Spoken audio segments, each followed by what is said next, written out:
Hi hello friends, welcome back to our channel. ಎಲ್ಲರೂ ಹೇಗಿದ್ದೀರಾ friends? ಚೆನ್ನಾಗಿದ್ದೀರಾ? ನಾನು ಚೆನ್ನಾಗಿದ್ದೀನಿ. ಐ ಹೋಪ್ ನೀವು ಚೆನ್ನಾಗಿದ್ದೀರಾ, ಚೆನ್ನಾಗಿರಬೇಕು ಅಂತ ಬನ್ನಿ ಫ್ರೆಂಡ್ಸ್, ಇವತ್ತಿನ ವ್ಲಾಗ್ನ ಸ್ಟಾರ್ಟ್ ಮಾಡೋಣ. ಈ ಹಿಂದಿನ ದಿನ ನೈಟಲ್ಲಿ ಬ್ಲೌಸ್ನ ಸ್ಟಿಚ್ ಮಾಡಿದೆ ಅಲ್ವಾ, ಲೈಟ್ ನೈಟ್ ಮಲ್ಕೊಂಡೆ ಸ್ಟಿಚ್ ಮಾಡಿಬಿಟ್ಟು ಆ ಬ್ಲೌಸ್ದು ಸ್ಯಾರಿಗೇ ಕುಚ್ಚು ಕಟ್ಟಬೇಕಾಗಿತ್ತು ಸಿಂಪಲ್ಲಾಗಿ. ನಾನು ಇದರಲ್ಲಿ ಇದೆ ಅಲ್ವಾ, ಏನಾದರೂ ಲೇಸಲ್ಲಿ ಕುಚ್ಚಿದೆ, ಅದರಲ್ಲೇ ಕಟ್ಬಿಡೋಣ ಅಂತ ಅಂದ್ಕೊಂಡೆ. ಆದರೆ ಸರಿ ಅಂತ ಹೇಳಿಬಿಟ್ಟು ಹಾಕೋಣ ಅಂತ ಹೇಳಿ ಹಾಗೆ ಹಾಕ್ತಾಯಿದ್ದೀನಿ. ನೋಡಿ, ಸಿಂಪಲ್ಲಾಗಿ ಒಂದು ಬೀಡು ಹಾಗೆ ಕುಚ್ಚು ಬರೋ ಥರ ಈ ಥರ ಕ್ರೋಶನಲ್ಲೇ ಹಾಕಿದ್ದೀನಿ. ಸಿಂಪಲ್, ಇದು ಬಂದ್ಬಿಟ್ಟು ಕಡಿಮೆ ರೇಟಲ್ಲಿ ಸ್ಟಾರ್ಟಿಂಗ್ ಪ್ರೈಸಲ್ಲಿ ಇರುತ್ತೆ. ಅದಕ್ಕೋಸ್ಕರನೇ ಅಂದರೆ ಅದೇ ಕಸ್ಟಮರ್ಸ್ ಯಾವ ರೇಟಲ್ಲಿ ಕೇಳ್ತಾರೋ ಆ ರೇಟಲ್ಲಿ ನಾವು ನೋಡಿಕೊಂಡು ಹಾಕಿ ಕೊಡ್ತೀವಿ. ಅದರಲ್ಲೂ ಅವರು ಡಿಸೈನು ಅದು ಇದು ಅಂತ ಹೇಳಿ ಕೇಳ್ತಾರೆ. ಅಂದರೆ ಸ್ವಲ್ಪ ಅದೇ ಅವರು ತಿಳ್ಕೊಬೇಕು, ಇಷ್ಟರಲ್ಲಿ ಅಷ್ಟರಲ್ಲಿ ಅಂದರೆ ಯಾವ ಥರ ಇರುತ್ತೆ ಏನು ಅಂತ ಹೇಳಿಬಿಟ್ಟು. ಅಂದರೆ ಅಷ್ಟು ಚೆನ್ನಾಗಿಲ್ದೇನೂ ಕಟ್ಟೋಕ್ಕೇನೂ ಆಗೋದಿಲ್ಲ. ಎಲ್ಲ ನೋಡೋಕ್ಕೆ ಚೆನ್ನಾಗೇ ಇರುತ್ತೆ. ಅದೇ ಥರನೇ ಕಟ್ಟಿ ರೀಸನಬಲ್ ಅವರು ಕೊಡೋ ಅಮೌಂಟಿಗೆ ಇಂಥವೂ ಹೆಚ್ಚಾಗಿಯೇ ರೀಸನಬಲ್ಲಾಗೇ ಇರುತ್ತೆ. ಗೊತ್ತಲ್ವ, ನಾನು ಏನೇ ಮಾಡಿದ್ರು ನನಗೆ ಇಷ್ಟ ಆಗಬೇಕು, ನನ್ನ ಕೆಲಸ ಫಸ್ಟು ನನಗೆ ಇಷ್ಟ ಆಗಬೇಕು. ಮತ್ತು ಅವರು ಯಾವ ಥರ ರಿಸೀವ್ ಮಾಡ್ತಾರೆ ಏನು ಅಂತ ಹೇಳ್ಬಿಟ್ಟು ನಾನು ನೋಡೋದು ಆ ಥರ. ಅದಕ್ಕೆ ಚೆನ್ನಾಗೇ ಇತ್ತು ಕುಚ್ಚು ಎಲ್ಲನೂ. ಇನ್ನು ಬೆಳಗ್ಗೆನೇ ಎದ್ದು ಕಟ್ತಾ ಇದ್ದೀನಿ. ನೈಟಲ್ಲಿ ಬ್ಲೌಸ್ನ ಸ್ಟಿಚ್ ಮಾಡಿದೆ ಅಲ್ವಾ, ಅವ್ರದ್ದು ಇವತ್ತು ಬರ್ತ್ಡೇ ಏನೋ ಇತ್ತಂತೆ, ಅವ್ರ ಮಗಳು ತಂದು ಕೊಟ್ಟಿರೋವಂಥದ್ದು. ಏನೋ ಅವ್ರ ಮಕ್ಕಳೆಲ್ಲ ಸೇರಿ ಅವ್ರ ಅಮ್ಮನಿಗೆ ಆಸೆಪಟ್ಟು ಕೊಡಿಸಿದಾರಲ್ವ, ಅದು ಕಟ್ಕೊಳ್ಳಿ ಅಂತ ಹೇಳ್ಬಿಟ್ಟು ಅವ್ರದ್ದು. ಅದಕ್ಕೆ ಸರಿ ಬಂದರೆ ಇನ್ನು ಡಿಸಪಾಯಿಂಟ್ ಆಗೋದು ಬೇಡ ಅಂತ ಹೇಳ್ಬಿಟ್ಟು ಬೇಗ ಕಟ್ತಾಯಿದ್ದೆ. ನೋಡಿ, ಈ ಥರ ಬಂದಿದೆ. ಒಂದು ಬೀಡು ಹಾಗೆ ಕುಚ್ಚು ಈ ಥರ ಹಾಕಿದ್ದೀನಿ. ಇದು ಸಿಲ್ವರ್ ಜರಿ ಆ ಥರ ಎಲ್ಲ ಬಂದಿರೋದ್ರಿಂದ ಸಿಲ್ವರ್ ಕಲರೇ ಥ್ರೆಡ್ ಹಾಕಿ ಮತ್ತು ಯೆಲ್ಲೋ ಕಲರು ಅಲ್ಲಲ್ಲಿ ಹಾಕಿದ್ದೀನಿ. ಈ ಥರ ಬಂದಿದೆ ಫೈನಲಾಗಿ. ಡಿಸೈನ್ ಅನ್ನೋದು ಚೆನ್ನಾಗೇ ಇತ್ತು. ಕೆಲವೊಂದೆಲ್ಲ ಸ್ಟೇಟಸ್ಸು ಇಲ್ಲ ಶಾರ್ಟ್ ವಿಡಿಯೋಗಳಲ್ಲಿ ಎಲ್ಲನೂ ಶೇರ್ ಮಾಡ್ಕೊಂಡಿರ್ತೀನಿ. ಆಲ್ರೆಡಿ ನೋಡಿರ್ತೀರ ಯಾವ ಥರ ಇದೆ ಏನು ಅಂತ, ಆಲ್ರೆಡಿ ನೋಡಿರ್ತೀರ. ಇದಾಗಿರುತ್ತೆ ಫ್ರೆಂಡ್ಸು.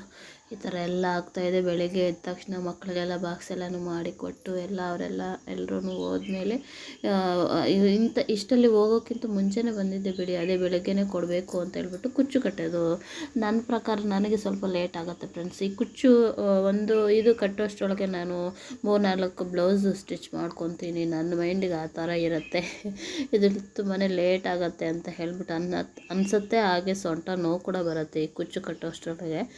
ಯಾವುದೂ ಅಷ್ಟೊಂದು ಈಸಿಯಾಗಿ ಬರೋದಿಲ್ಲ. ಏನು ಅವರು ಮನೆ ಹತ್ರ ಕೂತ್ಕೊಂಡ ಹತ್ರನೇ ಸಂಪಾದನೆ ಮಾಡಿಬಿಡ್ತಾರೆ ಹಾಗೆ ಹೀಗೆ ಅಂತ ಹೇಳಿ ಅಂದ್ಕೊತೀರೇನೋ. ಹಾಗೆ ನಾನು ಈ ಥರ ವಿಡಿಯೋಗಳು ಹಾಕೋದ್ರಿಂದ ಎಲ್ಲನೂ ತುಂಬಾ ಸಂಪಾದನೆ ಮಾಡಿಬಿಡ್ತಾಳೆ ಒಬ್ಬಳೇ ಮನೆ ಹತ್ರನೇ ಇಟ್ಕೊಂಡು ಹಾಗೆ ಹೀಗೆ ಅಂತ ಹೇಳಿ ಅಂದ್ಕೊತೀರೇನೋ. ಅದಕ್ಕೆಲ್ಲ ಎಷ್ಟು ಪ್ರೈಸಸ್ ಮಾಡಬೇಕು, ಎಷ್ಟೆಲ್ಲ ಇದು ಆಗಬೇಕು ಅಂತ ಹೇಳಿಬಿಟ್ಟು ಅಲ್ಲಿ ಕೆಲಸ ಮಾಡೋವ್ರಿಗೇ ಗೊತ್ತಾಗುತ್ತೆ. ಅದು ಯಾವುದೇ ಆಗಲಿ, ಇವಾಗ ಪ್ರಪಂಚದಲ್ಲಿ ಯಾವುದೇ ಕೆಲಸ ಮಾಡಿದ್ರೂ ಕಷ್ಟ ಇಲ್ದಿರ ಯಾವುದೂ ದುಡ್ಡು ಬರೋವಂಥದ್ದು ಯಾವುದೂ ಇರೋದಿಲ್ಲ ಫ್ರೆಂಡ್ಸ್. ಕಷ್ಟಪಟ್ರೇ ಎಲ್ಲದರಲ್ಲೂ ದುಡ್ಡು ಗಳಿಸೋವಂಥದ್ದು. ಯಾವುದೂ ಅಷ್ಟು ಈಸಿಯಾಗಿ ಬರೋದಿಲ್ಲ. ಕಷ್ಟಲ್ಲೇ ಪಡಲೇಬೇಕಾಗತ್ತೆ. ಏನು ಅವ್ರ ಮನೆಯಲ್ಲೇ ಕೂತ್ಕೊಂಡು ಸಂಪಾದನೆ ಮಾಡಿಬಿಡ್ತಾರೆ ಬಿಡು ಅಂದರೆ ಅದಕ್ಕೆ ಆದಂಥ ನೋವು, ಅದಕ್ಕೆ ಇರೋವಂಥ ಇದ್ದೇ ಇರುತ್ತೆ. ಇನ್ನು ಆಚೆ ಹೋಗಿ ದುಡ್ಕೊಂಬಂದ್ಬಿಡೋದು ತುಂಬಾ ಈಸಿ. ಅಂದರೆ ಹೆಂಗೋ ಇದು ಮಾಡಿಕೊಂಡು ಆ ಥರ ಬಂದ್ಬಿಡ್ಬೋದು, ಎಲ್ಲರ ಜೊತೆ ಮಿಂಗಲಾಗಿ ಇದು ಮಾಡಿ. ಆದರೆ ಇದು ಒಬ್ಬೊಬ್ಬರಾಗಿ ಕೂತ್ಕೊಂಡು ಅವರು ಕಸ್ಟಮರ್ಸ್ಗೆ ಯಾವ ಥರ ಸ್ಯಾಟಿಸ್ಫ್ಯಾಕ್ಷನ್ ಆಗುತ್ತೆ, ಮತ್ತು ಅವ್ರು ಬಂದರೆ ನಾವು ಎಲ್ಲ ಸ್ಟಿಚ್ ಮಾಡಿಬಿಟ್ಮೇಲೆ ಅವ್ರು ಬಂದರೆ ಯಾವ ಥರ ರಿಸೀವ್ ಮಾಡ್ತಾರೆ, ಏನು ಹೇಗೆ ಅಂತ ಎಲ್ಲ ಆ ಥರ ಎಲ್ಲ ಇರ್ತಾರೆ.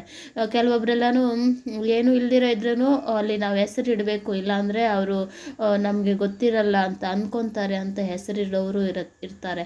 ಅದು ನಮ್ಗೆ ಗೊತ್ತಾಗುತ್ತೆ. ಎಲ್ಲ ಪರ್ಫೆಕ್ಟಾಗಿದ್ರೂ ಆ ಥರ ಅಂತಾರೆ, ಅಂದರೆ ನೆಕ್ಸ್ಟ್ ಟೈಮ್ ಚೆನ್ನಾಗಿ ಹೊಲಿತಾರೆ ಅಂತ ಹೇಳ್ಬಿಟ್ಟು. ಅಂದರೆ ನಮಗೆ ಹೇಗೆ ಅಂದರೆ ಈ ಸಲ ಚೆನ್ನಾಗಿ ಕಾಂಪ್ಲಿಮೆಂಟ್ ಕೊಟ್ರೇ ನೆಕ್ಸ್ಟ್ ಟೈಮ್ ಇನ್ನೂ ಚೆನ್ನಾಗಿ ಬರುತ್ತೆ ಅಂತ ನಮ್ಮ ಅನಿಸಿಕೆ. ನೀವೇನಂತೀರ ಕಾಮೆಂಟ್ ಮಾಡಿ. ನೋಡಿ ಫ್ರೆಂಡ್ಸ್, ನೆನ್ನೆ ಈ ಬ್ಲೌಸ್ನ ಸ್ಟಿಚ್ ಮಾಡಿದೆ, ನೈಟಲ್ಲಿ ತೋರಿಸ್ದೆ ಅಲ್ವಾ ಶಾರ್ಟ್ ವಿಡಿಯೋದಲ್ಲಿ. ಮತ್ತು ಇಲ್ಲಿ ಗ್ಯಾಪ್ ಬಂದಿತ್ತು, ಅದಕ್ಕೋಸ್ಕರ ಈ ಥರ ಇಲ್ಲಿ ಕೊಟ್ಟಿದ್ದೀನಿ. ಎರಡೂ ಕಡೆನೇ ಇಲ್ಲಿ ಈ ಥರ ಕೊಟ್ಟಿದ್ದೀನಿ. ಹಾಗೆ ಇದು ಪರ್ಲ್ ಆಗಿರೋದ್ರಿಂದ ಡಬಲ್ ಸ್ಟಿಚ್ ಅಂದರೆ ಡಬಲ್ ಇದು ಇರೋದು, ನಂದು ಸಿಂಗಲ್ ಇಲ್ಲ, ಅದಕ್ಕೋಸ್ಕರ ಅಲ್ಲೂ ಗ್ಯಾಪ್ ಬಂದ್ಬಿಡುತ್ತೆ. ಅದಕ್ಕೆ ಇಲ್ಲಿ ಸ್ಟೋನ್ ಲೇಸ್ ಕೂಡ ಹಾಕಿದ್ದೀನಿ. ಹಾಗೆ ಪ್ರಿಂಟ್ಗೆ ಬಂದ್ಬಿಟ್ಟು ಈ ಥರ ಕೊಟ್ಟಿದ್ದೀನಿ. ಇದು ಪ್ರಿಂಟ್ಗೆ ಅವರು ಕೊಟ್ಟಿಲ್ಲ, ಯಾಕಂದರೆ ಇದರಲ್ಲಿ ಕಲರ್ಸ್ ಇದೆಯಲ್ಲ, ರೆಡ್ಡು ಗ್ರೀನು ಎಲ್ಲನೂ, ಅದಕ್ಕೋಸ್ಕರ ಇದೂ ಅಷ್ಟೇ ಮ್ಯಾಚ್ ಆಗುತ್ತೆ ಅಂತ ಹೇಳ್ಬಿಟ್ಟು ಕೊಟ್ಟಿದ್ದೀನಿ. ಹ್ಯಾಂಡ್ಸ್ಗೆ ನಾರ್ಮಲಾಗಿ ಅವರು ಈ ಥರ ಕೊಟ್ಟಿದ್ದರು ಡಿಸೈನು, ಅದೇ ಇಟ್ಟಿದ್ದೀನಿ. ಇದು ಬಂದ್ಬಿಟ್ಟು ನೋಡಿ, ಇಲ್ಲಿ ಈ ಥರ ಇದ್ದಾವೆ, ಒಂಥರ ಗ್ರ್ಯಾಂಡ್ ಲುಕ್ಕು ಕೊಡುತ್ತೆ. ರೆಡಿ ಮಾಡಿದೆ. ಇನ್ನು ಇದ್ರ ಸ್ಯಾರಿಗೂ ಕುಚ್ಚು ಹಾಕಿ ಇಟ್ಟಿದ್ದೀನಿ. ಅವತ್ತೆಲ್ಲ ಅದಾಗಿದ್ದಾದಮೇಲೆ ಇದು ಬಂದ್ಬಿಟ್ಟು ನೆಕ್ಸ್ಟ್ ಡೇ ಆಗಿರುತ್ತೆ ಫ್ರೆಂಡ್ಸ್. ಅವತ್ತೂ ಅಷ್ಟೇ ಇದೂ ಅಷ್ಟೇ, ಅವರೇನೋ ಕಾಲೇಜ್ ಫಂಕ್ಷನ್ಗೆ ಅಂತ ಹೇಳ್ಬಿಟ್ಟು ಇದೂ ಅಷ್ಟೇ ಸ್ವಲ್ಪ ಬೇಗನೆ ಸ್ಟಿಚ್ ಮಾಡಿಸ್ಕೊಂಡಿರೋಂಥದ್ದು. ಇದಕ್ಕೂ ಇನ್ನೂ ಬೀಡ್ಸ್ ಎಲ್ಲನೂ ಇಡಬೇಕಾಗತ್ತೆ. ನನ್ನ ವಾಯ್ಸ್ ಒಂಥರ ಇದೆ ಅಂತ ಅಂದ್ಕೋಬೇಡಿ, ಸ್ವಲ್ಪ ನೆಗಡಿ ಬಂದುಬಿಟ್ಟಿದೆ, ಅದಕ್ಕೋಸ್ಕರನೇ ವಾಯ್ಸು ಕೆಟ್ಟಿದೆ. ಇದು ನೋಡಿ ಬ್ಲೌಸ್ ಈ ಥರ ಸ್ಟಿಚ್ ಮಾಡಿದ್ದೀನಿ. ಇನ್ನು ಅದಕ್ಕೆ ಬೀಡ್ಸ್ನ ಎಲ್ಲನೂ ಅಂಟಿಸ್ಬಿಡ್ತೀನಿ. ನಾನೇ ಸ್ಟಿಚ್ ಮಾಡೋದ್ರಿಂದ ನಾನು ಬ್ಲೌಸ್ ಸ್ಟಿಚ್ ಮಾಡಿಬಿಟ್ಟು ಇದಾದಮೇಲೆ ಬೀಡ್ಸ್ನ ಅಂಟಿಸ್ತೀನಿ. ಬೇರೆ ಯಾರಾದರೂ ವರ್ಕ್ ಹಾಕ್ಕೊಂಡು ಹೋಗೋ ಥರ ಇದ್ದರೆ, ಅವರೇ ಸ್ಟಿಚ್ ಮಾಡ್ಕೊಳ್ಳೋ ಥರ ಇದ್ದರೆ ವರ್ಕ್ ಆಗಿಬಿಟ್ಟು ಮತ್ತು ಬೀಡ್ಸ್ನ ಅಂಟಿಸ್ಬಿಟ್ಟು ಅವ್ರಿಗೆ ಕೊಡ್ತೀನಿ. ಆ ಥರ ಇದು ಇಲ್ಲಿ ನೋಡೋದಕ್ಕಿಂತ ಹಾಗೆ ನೋಡೋಕ್ಕೆ ತುಂಬಾ ಚೆನ್ನಾಗಿತ್ತು. ಅಂದರೆ ನಾನು ಹಾಕಿ ಕೊಟ್ಟಿರೋ ಪ್ರೈಸ್ಗೆ ಅವರು ತುಂಬಾ ಖುಷಿಪಟ್ಟರು. ಇದಕ್ಕೆ ತುಂಬಾ ಚೆನ್ನಾಗಿ ಬಂದಿದೆ ಅಂತ ಹೇಳಿಬಿಟ್ಟು. ಅಂದರೆ ಕೆಲವೊಂದು ಡಿಸೈನ್ಸ್ ಫ್ರೆಂಡ್ಸ್, ನಾವು ಕೆಲವೊಂದಲ್ಲ ಡಿಸೈನ್ಗಳಲ್ಲಿ ನಾವು ಮಧ್ಯದಲ್ಲಿ ಕುಕ್ಕರ್ ಸೌಂಡು, ಗಾಡಿಗಳ ಸೌಂಡು ಈ ಥರ ಎಲ್ಲ ಬರ್ತಾ ಇರುತ್ತೆ, ಅಡ್ಜಸ್ಟ್ ಮಾಡ್ಕೊಳ್ಳಿ. ನಾವು ಹೇಳ್ದೆ ಅಲ್ವಾ, ಡಿಸೈನ್ನ ಬೇಕಾದರೆ ಬ್ಲೌಸು ಡೀಪು ಎಷ್ಟಿದೆ ಅಷ್ಟಕ್ಕೆ ನಾವು ಹೆಚ್ಚು ಕಡಿಮೆ ಮಾಡ್ಕೋಬೋದು, ಅಂದರೆ ಜಾಸ್ತಿ ಕಡಿಮೆ ಆ ಥರ ಮಾಡ್ಕೋಬೋದು.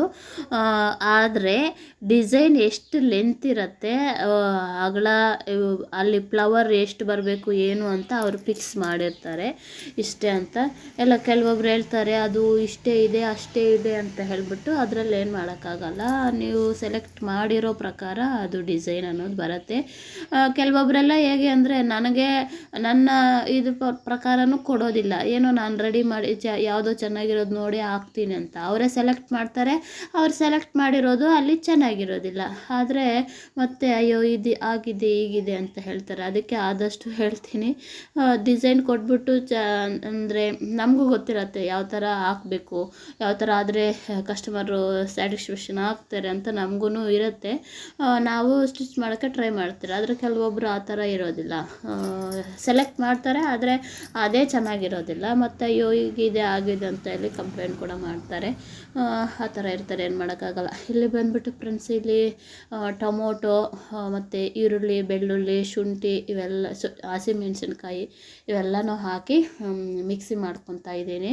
ಇದು ಏನಕ್ಕಪ್ಪ ಅಂದರೆ ಪಲಾವ್ ಮಾಡೋಣ ಅಂತ ಹೇಳ್ಬಿಟ್ಟು ಬೆಳಗ್ಗೆ, ಇದು ನೆಕ್ಸ್ಟ್ ಡೇ ಬೆಳಗ್ಗೆ ಸೋಯಾ ಇದರಲ್ಲಿ ಮತ್ತು ತರಕಾರಿ ಎಲ್ಲನೂ ಹಾಕಿ ಪಲಾವ್ ಮಾಡೋಣ ಮಕ್ಳಿಗೆ ಬಾಕ್ಸ್ಗೆ ಅಂತ ಹೇಳ್ಬಿಟ್ಟು ಇಲ್ಲಿ ರೆಡಿ ಮಾಡ್ತಾಯಿದ್ದೀನಿ. ಅದೆಲ್ಲನೂ ಮಿಕ್ಸಿಗೆ ಹಾಕ್ಕೊಂಡಿದ್ದಾದಮೇಲೆ ತರಕಾರಿ ಎಲ್ಲನೂ ಹಚ್ಚಿ ಇಟ್ಕೊಂಡಿದ್ದೀನಲ್ಲ, ಅದೂ ಹಾಕಿದ್ದಾದಮೇಲೆ ಕುಕ್ಕರಲ್ಲಿ ಒಂದು ಸ್ವಲ್ಪ ಎಣ್ಣೆ ಹಾಕ್ಬಿಟ್ಟು ಅದಕ್ಕೆ ಸ್ಪೈಸಸ್ ಹಾಕಿ ಮತ್ತು ಅದೆಲ್ಲನೂ ಬಿಸಿ ಆದಮೇಲೆ ಈರುಳ್ಳಿ ಒಂದು ಕಟ್ ಮಾಡಿ ಇಟ್ಕೊಂಡು ಈರುಳ್ಳಿನೂ ಹಾಕ್ತಾಯಿದ್ದೀನಿ. ನಾನು ಇಲ್ಲಿ ರುಬ್ಬೋಕ್ಕೂ ಹಾಕ್ಕೊತೀನಿ, ಈ ಥರ ಒಗ್ಗರಣೆಗೂ ಹಾಕ್ಕೊತೀನಿ ಈರುಳ್ಳಿನ ಬಂದುಬಿಟ್ಟು. ತುಂಬ ವಿಡಿಯೋಗಳಲ್ಲಿ ಹೇಳ್ದೆ ಹಾಗೆ, ನಮ್ಮ ಮನೆಯಲ್ಲಿ ಟೊಮೊಟೊ ಎಲ್ಲ ಕಟ್ ಮಾಡಿ ಹಾಕಿದ್ರೆ ಅದು ಅಂದರೆ ಹಾಗೆ ಸಿಗ್ತಾ ಇರುತ್ತಲ್ವ, ಆ ಥರ ಸಿಗಬಾರ್ದು ಮಕ್ಕಳಿಗೆ, ಅದಕ್ಕೋಸ್ಕರ ನಾನು ಈ ಥರ ರುಬ್ಬಿ ಹಾಕ್ಬಿಡ್ತೀನಿ. ರುಬ್ಬಿ ಹಾಕಿದ್ರೆ ಹಾಗೆ ಹೊಟ್ಟೆಗೆ ಹೋದಂಗೂ ಆಗುತ್ತೆ, ಹೆಲ್ತ್ ಪ್ರೋಟೀನು ಈ ಥರ ಎಲ್ಲ ಅದರಲ್ಲಿರೋ ಅಂಶಗಳೆಲ್ಲ ಸಿಗ್ದಂಗೂ ಆಗುತ್ತೆ. ಹಾಕಿದ್ರೆ ಅವರು ತಿನ್ನೋದಿಲ್ವಲ್ಲ, ಅದಕ್ಕೋಸ್ಕರ ಈ ಥರ ಮಾಡೋದೇ ಬೆಟ್ರು ಅಂತ ಅನಿಸುತ್ತೆ ನನಗೆ. ನನಗೆ. ಮತ್ತು ಅದೆಲ್ಲ ಆಗಿದ್ದಾದಮೇಲೆ ತರಕಾರಿ ಎಲ್ಲ ಹಾಕಿ ಗೋಳಿಸ್ಕೊಂಡು ಮತ್ತು ನಾವು ರುಬ್ಬಿ ಇಟ್ಕೊಂಡಿದ್ವಲ್ಲ ಅದನ್ನು ಎಲ್ಲನೂ ಹಾಕಿ ಈ ಥರ ಚೆನ್ನಾಗಿ ಗೋಳಿಸ್ಕೋಬೇಕು. ಮತ್ತು ಇಲ್ಲಿ ಬಂದ್ಬಿಟ್ಟು ಪುದೀನನೂ ಹಾಕ್ತಾಯಿದ್ದೀನಿ. ಅದು ಪೇಸ್ಟ್ ಎಲ್ಲ ಚೆನ್ನಾಗಿ ಫ್ರೈ ಆದಮೇಲೆ ಪುದೀನ ಕೊತ್ತಂಬರಿ ಎಲ್ಲನೂ ಹಾಕಿ ಸೋಯಾ ಸಂಚು ಅವೆಲ್ಲನೂ ಹಾಕಿ ನಾವು ಎಷ್ಟು ಅಕ್ಕಿ ಹಾಕ್ತೀವೋ ಅಷ್ಟರಲ್ಲಿ 2 ಅಷ್ಟು ನೀರನ್ನ ಹಾಕಿ ಚೆನ್ನಾಗಿ ಕುದಿಸ್ಕೋಬೇಕು. ಕುದಿಸ್ಕೊಂಡು ಅಕ್ಕಿ ಹಾಕಿ ಮತ್ತು ಅಕ್ಕಿ ಹಾಕಿದ್ಮೇಲೂ ಈ ಥರ ಕಲಿಸ್ತಾ ಹಾಗೆ ಈ ಥರ ಕುದಿಯೋವರೆಗೂ ಇಡಬೇಕು. ಇದು ಇಟ್ಟಿದ್ದಾದಮೇಲೆ ಕುಕ್ಕರ್ ಮುಚ್ಚಳನ ಮುಚ್ಚಿಟ್ಟು ಒಂದು ವಿಸಿಲ್ ತರಿಸ್ಕೊಂಡ್ರೆ ನಮಗೆ ಬಿಸಿ ಬಿಸಿ ಪಲಾವ್ ರೆಡಿ ಆಗುತ್ತೆ. ಇದು ಇಷ್ಟೇ video. Next video clipping miss ಆಗಿದೆ, ಅಂದರೆ ಫುಲ್ ಸ್ಟೋರೇಜ್ ಆಗೋಯ್ತು, ಅದಕ್ಕೆ ಮಿಸ್ ಆಗಿದೆ ಫ್ರೆಂಡ್ಸ್. ಮಕ್ಕಳಿಗೆ ಈಸಿಯಾಗಿ ತಿನ್ನೋಕ್ಕೂ ಆಗುತ್ತೆ, ಹಾಗೆ ಚೆನ್ನಾಗೂ ಇರುತ್ತೆ, ಹೆಲ್ದಿಯಾಗೂ ಇರುತ್ತೆ. ಒಂದ್ಸಲ ನೀವು ಟ್ರೈ ಮಾಡಿ. ಈ ವಿಡಿಯೋನೂ ಇಲ್ಲಿಗೆ ಎಂಡ್ ಮಾಡ್ತಾಯಿದ್ದೀನಿ. Thank you so